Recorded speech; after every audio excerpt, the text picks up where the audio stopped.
Hey, I'm Sven Masterson, one of the mentors and co-founders of Mentoring Men.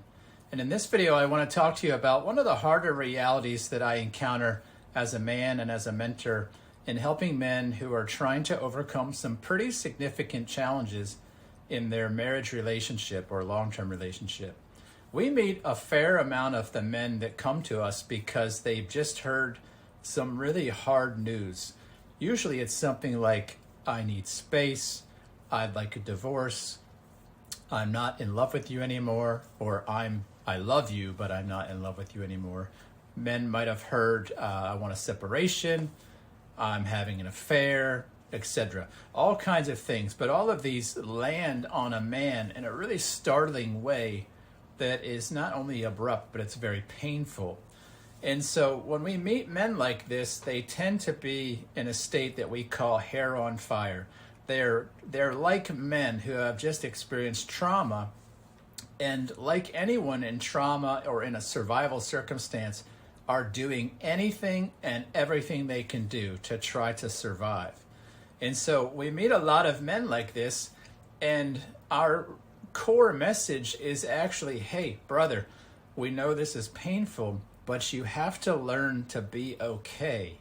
And until you can be okay without this person in your life, you can't be okay with them in your life. And generally, the woman involved in the relationship knows this, and it's a big reason why she has given herself the freedom and permission, despite it being very painful for her, to move in a new direction.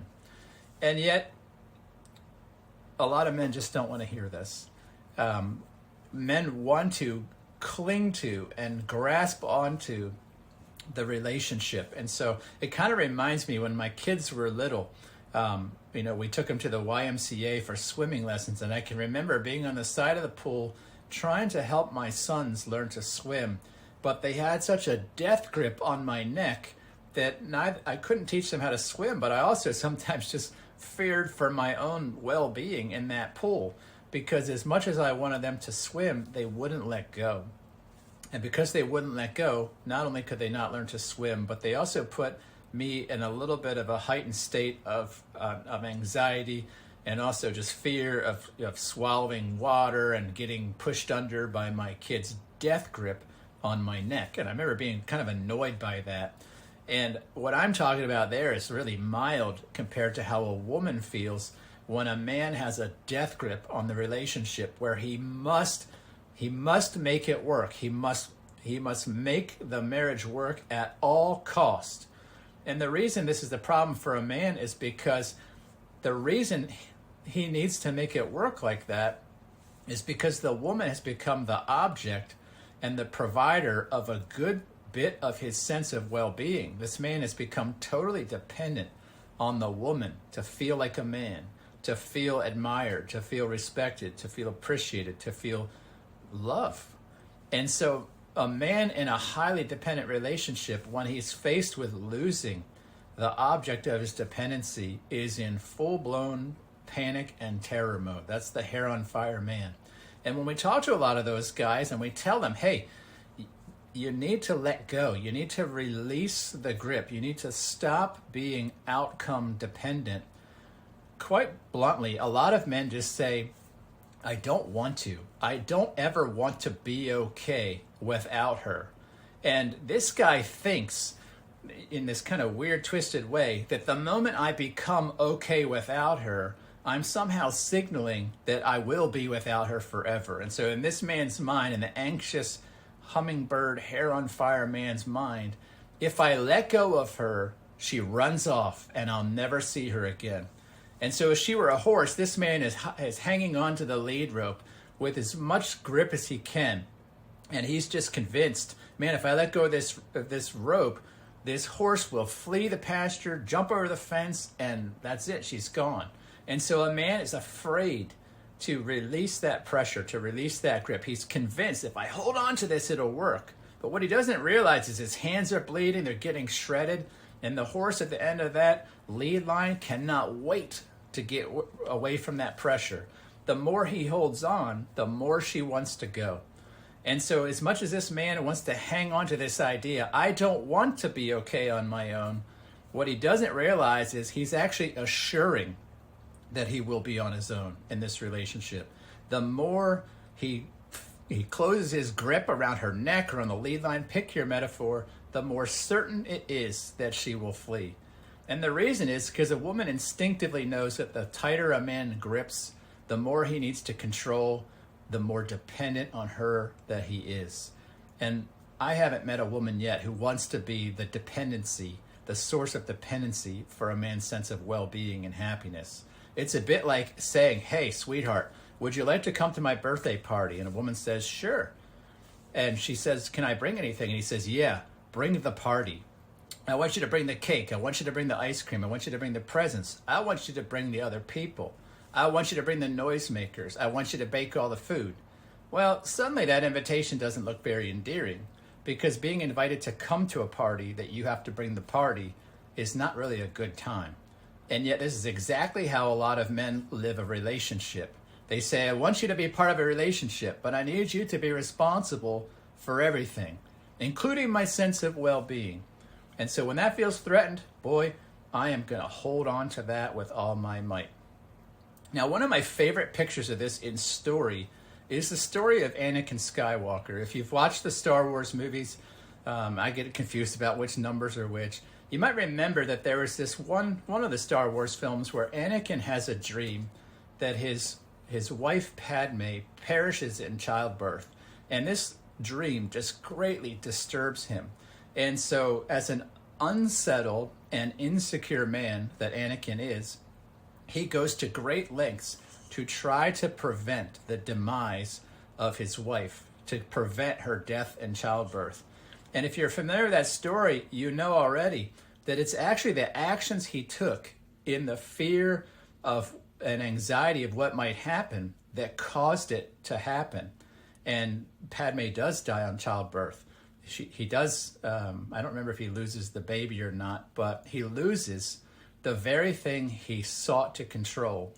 And it was his own doing. And this is such a great picture, because not only is this a picture of someone trying to hold fiercely on to something that they want and control an outcome, it's also a picture of how that very process turns a person from a fearful, young, immature, insecure man into a villain. This is the reason that Anakin Skywalker becomes Darth Vader. And the same thing tends to be true in men as well. A man that tries to control that outcome of his marriage, who tries at all cost to keep his marriage from falling apart. He tries to hold on to a woman that does not want to be with him. Almost always, I haven't really seen an exception to be honest, assures that he has the outcome he fears, because it's a repulsive energy to a woman. And it gets worse though. Not only does he get the outcome he fears, he turns into Darth Vader in the process. He moves from the innocence of this little sweet kid Anakin Skywalker we see in the Phantom Menace films to being Darth Vader, who, if you're like my age and you grew up during the original Star Wars movies, was like the ultimate villain. But Darth Vader became the villain he did because he didn't know what to do with the pain. And he only had the pain in the first place because he could not let go of the fear and anxiety and the resulting attachment to the outcome. And so he tried to control the uncontrollable, and he became Darth Vader in the process. And what we see with men routinely, although I would say we help the majority of men to let go of this outcome attachment, but sometimes we meet men who say, I don't want to. I don't want to be okay on my own. And those guys will witness the loss of the person they love. They'll witness or experience the death of Padme. And even worse, they become Darth Vader.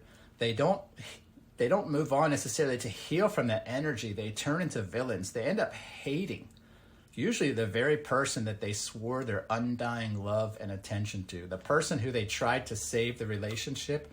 You later see these men come back and they have nothing but venomous, toxic things to say about that person. And this is because it's the nature of dependency to first try to, through praise and adoration, get the person who you're dependent upon to cooperate with you and give it to you. And then if they fail or if they don't, to then hate them.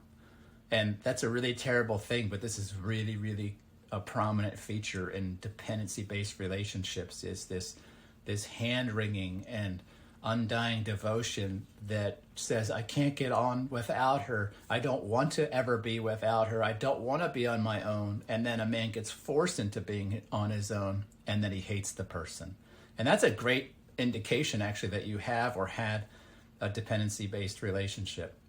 And so what I want to encourage you with this video, is counterintuitive as it may feel, is just this truth, that the more you hang on to trying to control an outcome, the more unwilling you are to be okay on your own, the more certain you will be on your own, and you will suffer for it. You will move from the innocence of Anakin to the dark, villainous energy of Darth Vader.